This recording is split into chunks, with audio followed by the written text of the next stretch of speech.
여러분 안녕하십니까? 정성태 교수입니다. 한 주간 잘 보내셨는지요? 코로나19 사태가 장기화되면서 많은 분들이 피로감과 우울감 그리고 불안감을 호소하고 있고, 또한 이 코로나19 사태가 우리의 삶과 일상을 바꿔놓고 있습니다.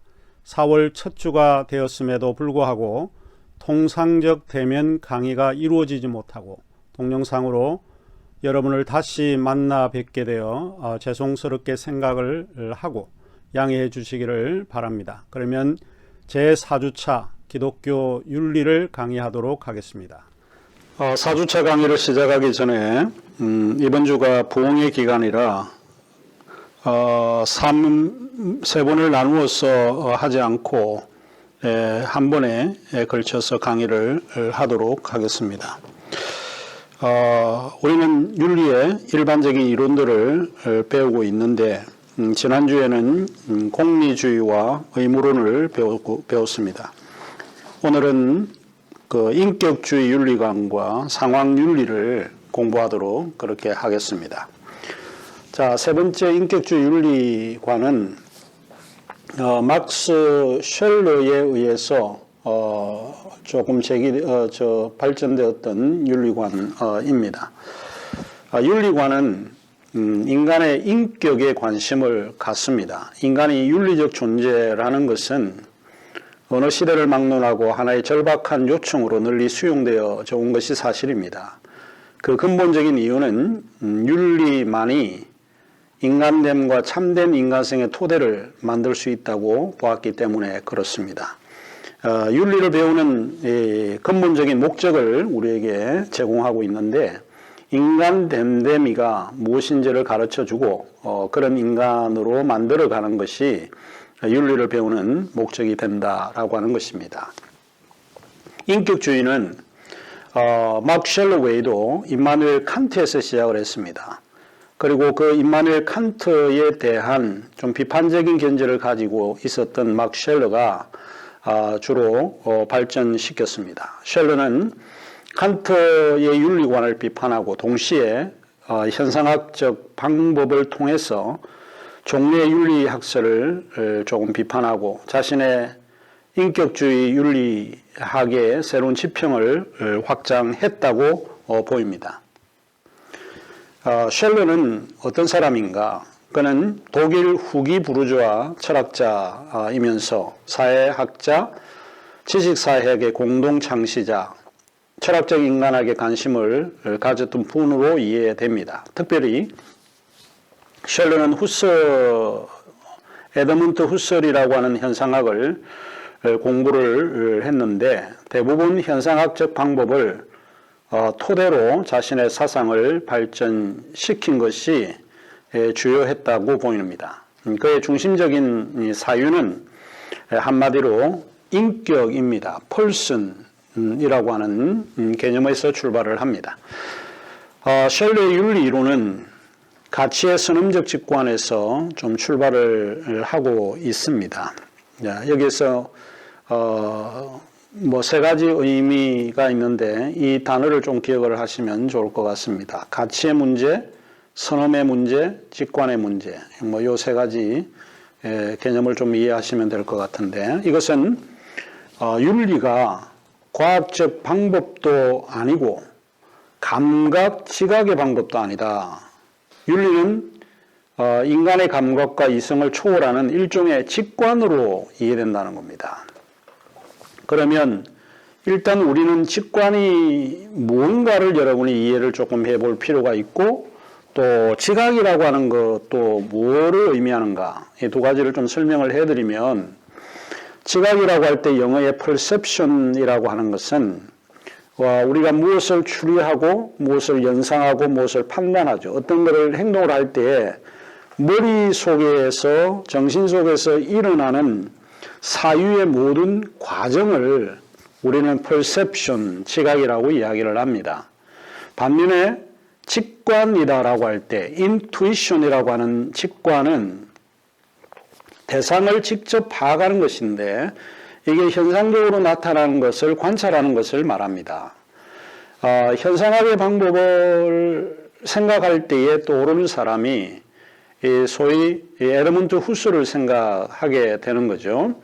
에드문드 후설이 이야기할 때 그 후설은 에포케 현상을 굉장히 중요한 것으로 생각을 합니다. 그 에포케라고 하는 게 뭔가 판단 중지, 밑줄 긋기, 괄호 넣기 등입니다.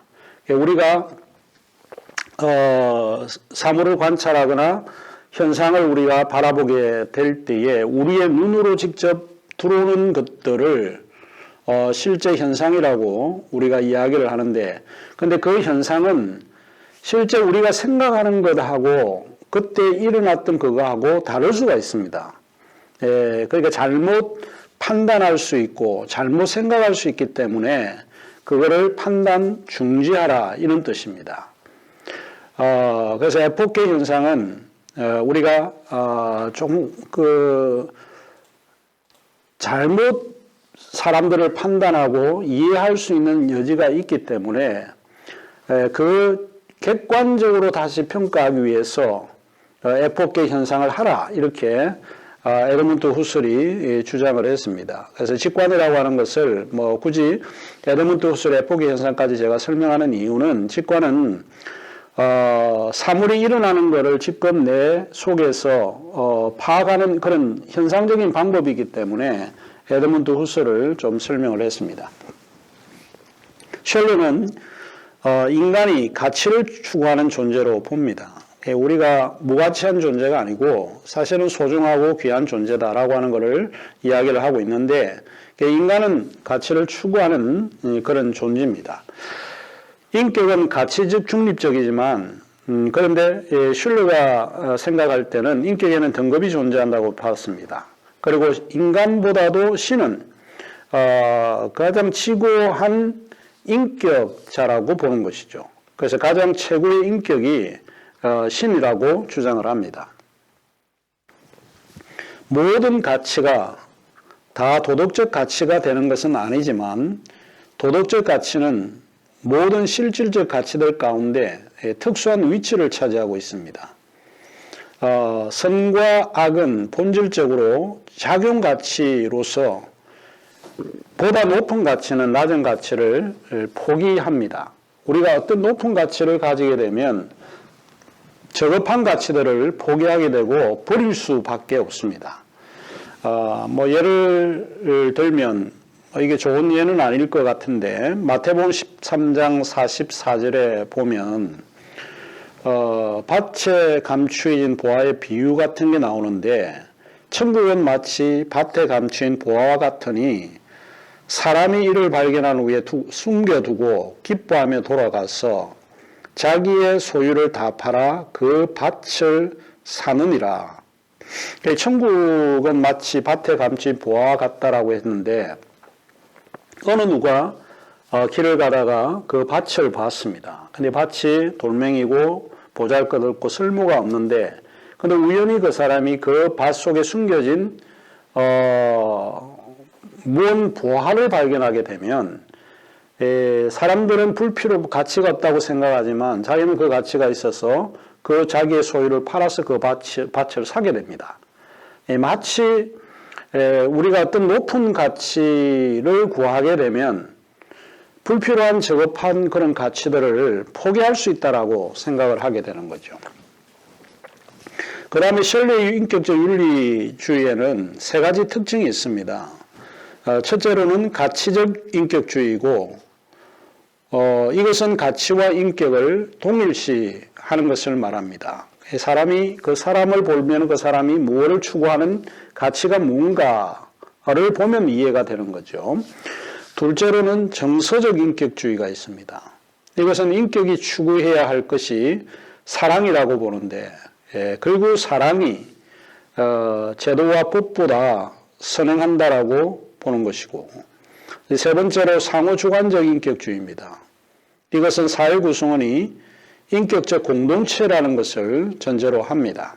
그래서 인격주의에도 가치적 인격주의가 있고 정서적 인격주의가 있고 상호주관적 인격주의가 있다라고 셜러가 주장을 합니다. 자, 일단 그 인격주의는 최근에 윤리학에서 많이 논의를 하고 있지 않기 때문에 좀 이제 상황윤리로 넘어가야 될 것 같습니다. 일반 윤리학에서 상황윤리는 기독교 윤리에도 포함이 되고 있고 일반 윤리에도 포함이 되고 있습니다. 왼쪽에 보이는 사람이 조셉 플래처입니다. 1905년에 태어나셔서 1991년에 돌아갔었던 사람인데 오른쪽에 보이는 책이 그가 지은 책 상황윤리의 한국판 번역본인데 종로서적에서 출간이 되고 더 이상 이 책은 출간되지 않습니다. 조셉 플래처는 1960년대 미국의 상황을 조금 반영하고 있습니다. 1960년대 미국 상황은 경제적으로 굉장히 힘든 상황이고 또 세속화 운동이 한창 일어나고 있는 그런 시기이기도 하고 또 미국에서 노동자들이 해외에서 여러 다른 나라 사람들이 미국에 들어오는 그런 시점에 있습니다. 그래서 미국의 가치와 미국의 문화가 서서히 변화되어 가고 있는 이런 시점이라고 볼 수 있습니다. 이 시기에는 세속화 운동뿐만 아니라 신죽음의 신학이라든지 이런 것들이 형성되었던 시기이기도 합니다. 조셉 플래처는 이제 1960년 이 상황 속에서 소위 상황윤리를 주장을 했습니다. 가치관이 바뀌고 또 미국의 정체성이 바뀌게 되면 이전의 규범윤리라고 하는 것이 바뀌어서 상황윤리로 변질되어 가는 그런 상황이라고 볼 수 있는데 이 상황윤리를 주장한 미국 신학자입니다. 그리고 생명윤리의 영역에서 이제 활동한 그 선구자라고 볼 수 있습니다. 이 영역에서 그는 낙태 문제라든지 영아 살해 문제, 안락사 문제, 우생학 문제, 또 클로닝, 복제 문제와 같은 그런 쟁점에 주도적으로 활동을 했던 학자로 평가를 받고 있습니다. 신시내티 성바울 성당의 부감독을 역임하기도 했고 매사추세츠 캠브리지에 있는 성공회 신학교의 교수를 지내기도 했습니다. 이 성공회 교수를 지내면서 지은 책이 Situation Ethics입니다. 이 책이 조금 급진적이고 좀 진보적인 성향을 가지고 있기 때문에 교양청의 최고회의에서 그 플래처의 책을 가톨릭 대학교나 신학교에서는 사용하지 않았으면 좋겠다라고 하는 일종의 검수로 지정되기도 했습니다. 간단하게 이야기를 하자면 상황윤리는 규범윤리와 반대됩니다. 특별히 이제 상황윤리는 기존의 두 윤리 견해를 배격을 하고 있는데 그 중에 하나가 율법주의 윤리관을 배격을 합니다. 이거는 법적인 거죠. 리걸리스틱이니까 법률적인 그런 윤리관, 법전이라든지 이런 데의 규범을 따르는 이런 그 율법주의적 윤리관을 일단 배격을 하고 또 도덕적 폐기주의, 반율법주의 윤리관인 요 도덕적 폐기주의도 배격을 합니다. 조셉 플래처에 따르면 상황윤리는 율법주의와 도덕 폐기주의의 중간에 위치한다고 생각하는 거예요. 이 두 개는 극단으로 여겨지는 그런 견해이기 때문에 우리가 배격을 해야 된다고 생각을 한 것 같습니다. 그런데 상황윤리의 그런 인식적 전제에는 그냥 나온 게 아니고 어떤 개념에서 설정이 되었는가 하는 것이 중요한데 조셉 플래처는 네 가지 것을 조금 이야기를 합니다. 그 중에 하나가 실용주의의 인식적 전제를 가지고 있다라고 주장을 합니다. 그 상황윤리는 실용주의의 가치를 추구하고 있다라고 해도 틀린 말은 아닐 것입니다. 실용주의는 우리가 잘 알고 있는데 일명 현금 가치입니다. 캐시 밸류입니다. 캐시는 돈이죠. 현금은 가치가 있습니다. 우리가 지갑에 지폐를 넣고 다니긴 하지만 그 지폐를 들여다보면 종이 쪼가리에 마찬가지인데 종이 쪼가리와 같은 것인데도 불구하고 그게 굉장히 유용하죠. 가치가 있습니다. 그래서 이 캐시 밸류는 상당히 이제 가치가 있고 힘 있다라고 보는 것이죠. 제가 가지고 있는 10,000원짜리 지폐를 가지고 이게 아무리 더럽고 뭐 이렇게 흙을 묻혀서 누구를 주겠다라고 해도 거절하는 사람이 없을 것입니다. 그만큼 가치가 있습니다. 선이라고 하는 것도 작용하고 유용하고 만족을 주어야 한다는 그게 이제 옳은 거고 그게 선이다 이렇게 주장을 합니다. 실용주의가 나오게 된 배경에는 합리론과 경험론에 대한 반대 개념에서 나온 게 실용주의라고 이야기를 합니다. 그 실용주의에 대한 이야기는 탁상공론과 추상성을 주장했던 대륙의 합리론과 영국의 경험론을 비판하고 거기에 반대 개념에서 나온 것이다 라고 하는 것을 기억하시면 좋을 것 같습니다. 이 말이 무슨 말인가 하면 실용주의는 우리에게 도움이 되고 우리에게 만족을 주는 것만이 절대 진리이지 다른 것들은 진리가 아니다라고 받아들이기 때문에 절대 가치는 존재하지 않는다고 생각을 한 겁니다. 실용주의는. 그래서 절대 가치에 대한 부정을 하고 있습니다. 자, 기독교 윤리학적 관점에서 말을 하자면 어떤 사상 또는 행동이 성공이냐 실패냐 바른 것이냐 혹은 그런 것이냐를 판단할 수 있는 규범은 상황윤리에서 가장 중요하게 여기는 것이 사랑이라고 본 것입니다. 자, 그 다음에 이제 두 번째 상황윤리의 인식적 전제는 상대주의입니다. 상황윤리를 일단 우리가 듣게 되면 상당히 상대주의다. 절대주의나 객관성 이런 거를 포기하는 그런 윤리관처럼 느끼게 되죠. 상황적이라고 하는 말은 상대주의라고 하는 말은 상황적이라는 말입니다. 상황주의는 결코 완전한 또는 항상 절대적 혹은 완전히라고 하는 말을 사용하기를 피하고 있습니다. 윤리는 시대와 문화에 따라 다르게 이해가 됩니다. 고대에서 이해되었던 문화가 오늘날 우리가 받아들이기에는 문제가 있게 되죠. 그래서 시대에 따라서 그 가치와 그 개념이 다르다. 상대적일 수밖에 없다. 이렇게 주장을 합니다. 상대주의는 어떤 문화는 높고 어떤 문화는 낮다고 평가할 기준이 없다고 단언하고 있습니다. 조셉 플래처가 이야기를 하듯이 하나님의 명령에 있어서 왜 그러한 명령을 하게 되었는가는 항상 동일하지만 그 명령의 내용은 언제나 다릅니다. 그리고 그 명령의 내용은 항상 불변할지라도 그 명령을 수행하는 방법은 경우마다 다르죠. 이 상대적이다 라고 하는 말입니다. 그 다음에 이제 세 번째로 실정주의입니다. 이 상황윤리와 실정주의가 조금 맞지 않는 경향이 있긴 합니다. 그러나 인식적 전제에서 상황윤리가 하나의 윤리적 체계를 형성하기 위해서는 입증의 원칙을 따라야 한다라고 본 것이죠.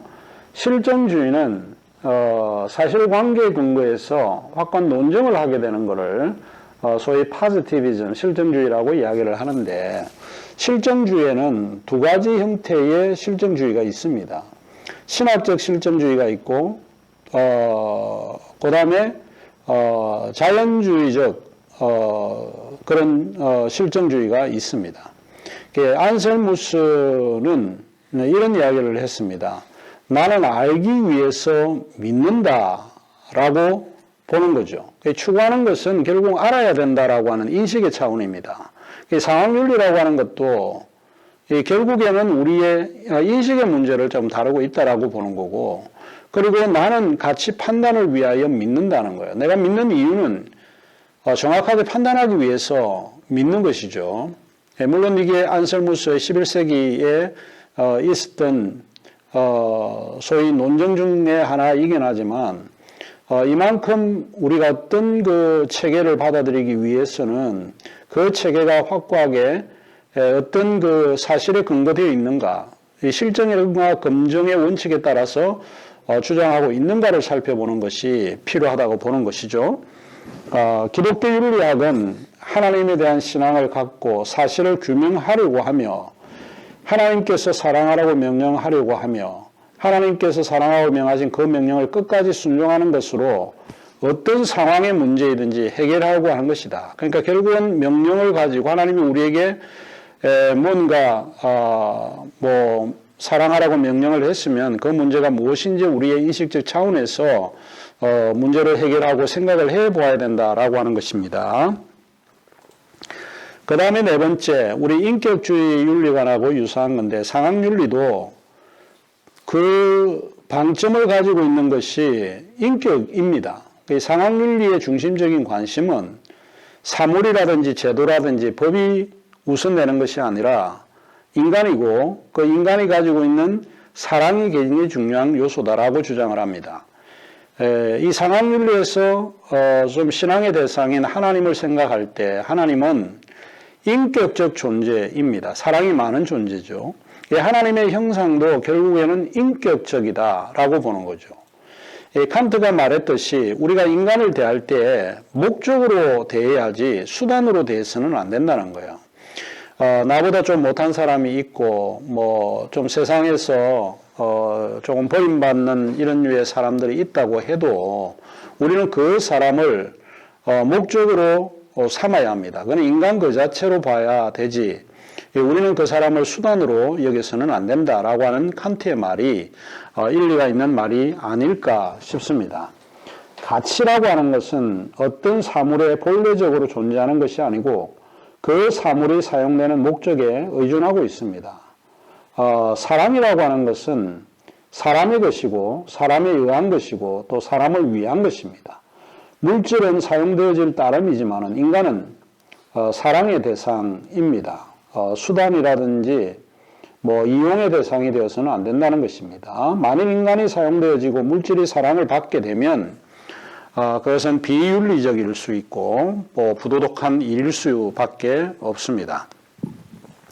상학윤리에 이제 동조하는 신학자들 중에는 여러 사람들이 있는데 브룬너, 본헤퍼, 라이놀드 니버, 불트만, 존 로빈슨 이런 사람들은 미국의 세속화 문화 속에서 신학을 논의했던 사람들입니다. 조금 진보적이고 급진적인 그런 학자들로 조금 이해가 되어지고 있고 존 로빈슨 같은 분들은 신에게 솔직히 해서 소위 이제 실존주의 그런 사상을 가지고 신학의 구조를 조금 만들어가는 그런 류의 사람입니다. 그가 의존하고 있는 신학자는 폴 틸리인데 폴 틸리는 실존적이고 인간의 어떤 삶의 그런 정황에서 신과 만나는 것을 강조합니다. 신이라고 하는 것은 저 위에 저 밖에 있는 존재가 아니라 우리의 내면에 존재하는 우리의 실존에서 만나는 존재가 된다는 것을 신에게 가까이라고 하는 책에서 좀 이야기를 하고 있고요. 그러면 결국 상학윤리는 어떤 윤리인가? 결단의 윤리입니다. 상학윤리는 어떤 법칙을 미리 세워놓지 않습니다. 어떤 것을 설정해 놓은 후에 거기에 따라서 맞춰가고 거기에 따라서 행동하는 것이 아니고 새로운 결단을 내리는 겁니다. 우리에게 주어진 그런 여러 상황 속에서 새로운 결단, 새로운 결심을 하면서 살아가는 것을 이야기를 합니다. 상학윤리는 희랍적 명사적인 사고방식이 아니고 성서적이고 동사적인 사고방식입니다. 우리가 문법을 배우게 될 때 그 문법은 동사는 활동을 이야기를 하죠. 그래서 상학윤리는 행동을 가르치는 것입니다. 무엇이 선한 것이냐고 묻지 않고 어떻게 누구에게 선을 행할 것인가를 묻습니다. 철학적인 사고 자체는 그게 뭐냐 이렇게 대부분 질문을 하게 됩니다. 그러나 상학윤리는 선한 것을 어떻게 다른 사람들에게 행할 수 있을까를 가르치는 것이죠. 그런 의미에서 상당히 의미가 있는 윤리 이론 중에 하나라고 볼 수도 있습니다. 상학윤리는 도그마 보다는 프라그마 실용입니다. 에 초점을 두고 있습니다. 이런 면에서 상학윤리는 신앙에 따라 행동하는 것에 관심을 두는 행동주의 윤리입니다. 상황윤리가 사실 조금 더 배우게 되면 여러 가지 문제가 굉장히 많습니다. 그럼에도 불구하고 상황윤리가 조금 이해되기 어려운 부분에서는 또 우리에게 좀 이해를 가져다주는 윤리관일 수 있습니다. 그 중에 하나가 행동주의를 가르친다는 겁니다. 아무리 뭐라고 해도 우리가 알고 있는 게 중요한 게 아니라 알고 있는 것을 실천하는 게 중요한데, 이제 그런 점에서 행동주의를 주창하는 상황윤리는 뭐 어느 정도 일리가 있고 우리가 받아들여야 될 요소가 아닌가 싶기도 합니다. 야고보서 2장 14절에서 20절에 보면 우리의 신앙이라든지 우리의 윤리 결단이 실천에 근거되어 있다라고 하는 것을 암시적으로 배울 수 있는데, 2장 14절에서 20절 야고보서에 보면 내 형제들아 만일 사람이 믿음이 있노라 하고 행함이 없으면 무슨 유익이 있으리요? 그 믿음이 능히 자기를 구원하겠느냐? 만일 형제나 자매가 헐벗고 일용할 양식이 없는데 너희 중에 누구든지 그에게 이르되 평안히 가라, 덥게 하라, 배부르게 하라 하며 그 몸에 쓸 것을 주지 아니하면 무슨 유익이 있으리요? 이와 같이 행함이 없는 믿음은 그 자체가 죽은 것이라. 어떤 사람은 말하기를 너는 믿음이 있고 나는 행함이 있으니 행함이 없는 네 믿음을 내게 보이라. 나는 행함으로 내 믿음을 내게 보이라 하리라. 네가 하나님은 한 분인 줄 아느냐? 잘 아는도다 귀신도 믿고 떠노니라. 아 허탄한 사람아, 행함이 없는 믿음이 헛것인 줄을 알지 못하느냐? 사실 많은 사람들이 내가 믿음이 있다 이렇게 이야기를 하고 자랑을 합니다. 신앙이라고 하는 게 도대체 뭔가? 새벽 제단을 잘 쌓는 거, 매주일 교회 가는 거, 이게 과연 신앙일까?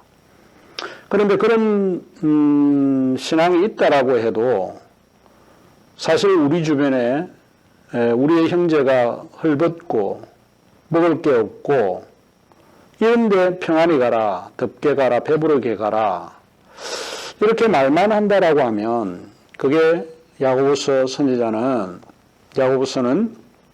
우리에게 유익이 없다 이렇게 가르칩니다. 그런데 행함이 없는 그 믿음은 그 자체가 죽은 거다 이렇게 이야기를 하죠. 어떤 사람은 뭐 믿음이 있고 나는 행함이 있으니 행함이 있는 네 믿음을 내게 보이라 이렇게 요구하는 것도 있다는 겁니다. 사실 하나님이 한 분인 걸 압니다. 인식적으로 다 압니다. 모르는 사람이 없습니다. 그러나 그거 중요한 게 아니다는 거예요. 보이지 않는 귀신들도 그거 믿고 알고 있다는 겁니다. 그러나 야고보는 우리에게 이야기하기를 행함이 없는 그 믿음은 알고 있는 그 믿음, 그죠? 인식적으로만 알고 있는 그 믿음은 성경 공부만 많이 하는 그런 믿음은 헛것이다. 이렇게 가르치고 있습니다. 자, 그리고 상황윤리는 양심을 윤리적 행동의 속성으로 이해를 합니다.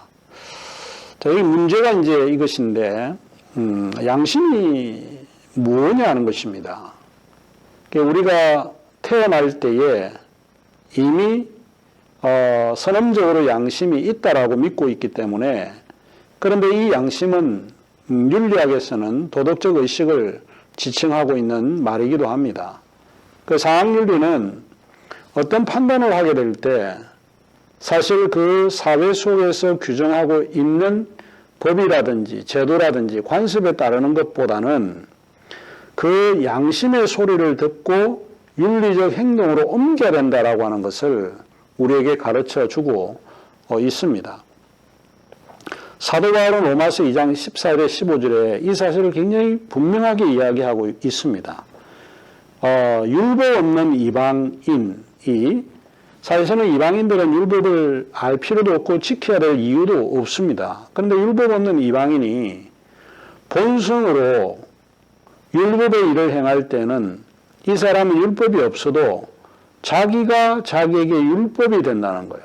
자기가 자기에게 율법이 된다는 것은 내가 내 스스로 이런 거를 지켜야 된다라고 하는 일종의 법으로 작용하고 있다는 거예요. 그게 뭔가? 양심이 증거가 되기 때문에 그렇다는 거예요. 어느 누구도 우리에게 무엇이 옳고 그러다라고 하는 것을 가르쳐 준 적이 없습니다. 그럼에도 불구하고 지나가는 사람이 공경에 처했거나 위험에 처해 있을 때 도와주려고 하고 조금 뭔가 그 위태로움을 면하게 하려고 내 몸을 던지기도 하는 경우가 있습니다. 이틀 전인가 소위 이 공원에서 놀다가 강물에 이렇게 빠져서 시내가에 빠져서 어린아이가 수심이 깊은 곳에 떨어져 죽는데 지나가는 그 소위 산책을 하던 40대 아저씨가 들어가서 아이를 구했습니다. 그럼 누가 가르쳐 주는 거라기보다도 그 양심이 이거는 옳은 거다라고 하는 것을 이야기를 하고 있는데 그것이 일종의 양심이 증거가 되어서 그런 행동을 하게 된다라고 보는 거죠. 사도 바울이 그 이야기를 하고 있습니다.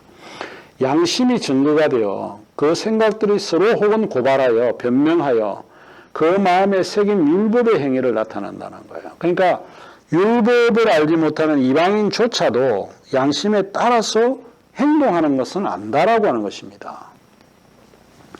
고린도전서 8장 10절에 동일한 구절 속에서 바울은 지식이 있는 네가 우상의 집에 앉아 먹을 것을 누구든지 보면 그 믿음이 약한 자들의 양심이 담력을 얻어 우상의 재물을 먹게 되지 않겠느냐 이렇게 이야기를 합니다. 여기에서도 약한 자들의 양심이라고 하는 것을 조금 언급을 하고 있죠. 자, 그런데 이 양심을 윤리적 행동으로 속성을 이해하는데 이 양심에 관한 학설에는 아마 크게 4가지가 있는 듯 합니다. 첫째로 양심은 본래적이라고 하는 견해입니다. 양심이란 속성은 모든 사람이 내면에 존재하고 있다는 사실을 공통적으로 인정을 합니다. 이틀 전에 저희 어머님이 아침에 제가 출근을 할 때에 쓰레기를 좀 버리라고 쓰레기 그 봉지를 제게 주었습니다. 쓰레기를 들고 가면서 제가 쓰레기를 버리고 나오는데 쓰레기 주변에 조금 종이 같은 게 흩어져 있었습니다. 제가 그거를 짚고 그 쓰레기통에 버려야 되는데 그냥 이렇게 가려고 했습니다. 그런데 갑자기 앞에 누가 나타났길래 제가 쓰레기를 조금 주었죠. 이제 일종의 외식적인 행동을 했죠. 누가 보기 때문에 조금 이게 제가 윤리적인 행동을 조금 한 것입니다. 그런데 사실 윤리적인 행위를 하기 전에도 내 양심은 저 종이를 주워서 쓰레기통에 넣어야 되겠다라고 하는 것을 이야기하고 있고 가르쳐 주고 있는 것이죠. 양심은 이렇게 본래적인 겁니다. 누구를 도와야 된다, 사랑해야 된다라고 하는 어느 누구도 나에게 가르쳐 주지 않았지만 양심은 우리에게 말을 해준다라고 하는 견해입니다. 두 번째 양심은 인간의 이성에 의해 주어진 기능이라고 보는 거죠. 이 토마스 아퀴나스 중세 시대의 가장 대표적인 그런 사례가 요 견해인데 결국 인간은 합리적이고 생각하는 존재라고 보는 거죠. 인간의 이성에 의해서 주어진 기능이기 때문에 이 양심은 합리적이고 상식적인 것을 행할 수 있다라고 본 거죠. 이것은 양심이 인간을 반성하게 하고 스스로 행동에 대하여 니출할 수 있는 기회를 준다는 거예요. 너 양심이 없구나, 양심도 없어 라고 이야기를 듣게 되면 인간은 반성하는 또 뉘우치는 이런 마음이 전혀 없다라고 하는 말입니다. 인간의 길을 포기한 말에서 그런 이야기를 하고 있는데 그것이 결국에는 인간이 이성에 의해서 활동하게 되고 생각을 하게 한다는 견해입니다. 세 번째 이런 그 양심에 관한 학설은 도덕신학의 원리와 법칙을 위한 규범으로서의 척도이다라고 하는 견해입니다. 이거는 이제 조금 널리 알려져 있는 그런 견해이기는 하지만 지금 강의를 하고 있는 제 경우는 조금 이게 너무 과하다 하는 그런 생각을 좀 하게 됩니다. 왜냐하면 우리가 이 양심이라고 하는 거가 사실 일종의 규범이기는 합니다. 우리가 무엇이 옳고 그러다라고 하는 걸 알 수 있는데 좀 엄밀한 의미의 규범이라기보다는 조금 다른 의미로 우리가 좀 받아들일 수 있지 않느냐. 이제 다른 의미라고 하는 것은 결국 상황에 따른 그런 규범으로 이해해 볼 수 있습니다. 우리가 이제 원리와 법칙을 위한 규범으로 척도를 받아들이게 되면 문제가 나오는 게 저는 이것이 마치 프로크루스테스의 침대와 같다라고 하는 생각을 조금 하게 됩니다. 그리스 신화에 나오는 인물인 프로크루스테스라는 사람이 있는데 그리스 아티카의 강도입니다. 아테네 교회의 언덕에 집을 짓고 살면서 강도질을 일삼았다고 이제 전해지는 사람인데 그의 집에는 철로 만든 침대가 있는데 프로크루스테스는 지나가는 행인을 붙잡아 가지고 자신의 집에 누이고 행인의 키가 침대보다 크면 그만큼 잘라내고 행인의 키가 침대보다 작으면 억지로 침대 길이에 맞춰서 내려줘 준다는 거예요. 이 종종 규범이라고 하는 게 사실은 그 상황에서 출발하기보다도 어떤 후험을 가지고 출발하게 되면 이렇게 위험스러운 일들이 벌어질 수 있다라고 보는 거죠.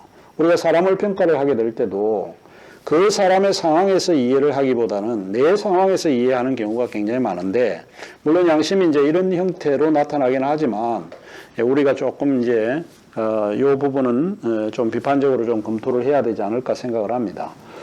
그 다음에 네 번째로 양심은 성령이나 하나님으로부터 특별한 지시를 받은 영감이라는 견해입니다. 이 견해는 하나님이 모든 인간에게 부여한 것으로 옳고 그름을 판단하고 선을 행하고 악을 피하도록 요구하는 속성으로 또는 양심을 하나님의 음성이나 소리로 이해하는 것입니다. 고린도 후서 1장 12절에 보면 우리가 세상에서 특별히 너희에 대하여 하나님의 거룩함과 진실함으로 행하되 육체의 지혜로 아니하고 하나님의 은혜로 행함은 우리 양심이 정언하는 바니 이것이 우리의 자랑이다. 이렇게 이야기를 하고 있습니다. 마지막으로 기독교 강요 장 칼빈의 이야기를 하면서 이번 강의를 조금 마치도록 하겠습니다. 기독교 강요 2권에 보면 장 칼빈은 이렇게 이야기를 하고 있습니다. 모든 사람의 가슴 속에는 어떤 면에서 십계명의 가르침을 나타내고 있다고 볼 수 있는 내적 법이 새겨져 있다. 그리고 이 법의 표현에 대한 내적 감시자가 바로 양심이다. 또한 양심은 우리를 도덕적 잠, 즉 도덕적으로 무감각한 상태로부터 일깨워준다. 그렇죠. 결국은 양심은 하나님에 의해서 주어졌고 우리 양심에 따라서 우리가 행동하는 것이 좀 필요하다. 이 상황윤리는 이처럼 양심을 굉장히 중요하게 여기는 이론 중에 하나입니다. 자, 그러면 오늘 여기까지 강의를 하고 다음 주에 뵙도록 하겠습니다.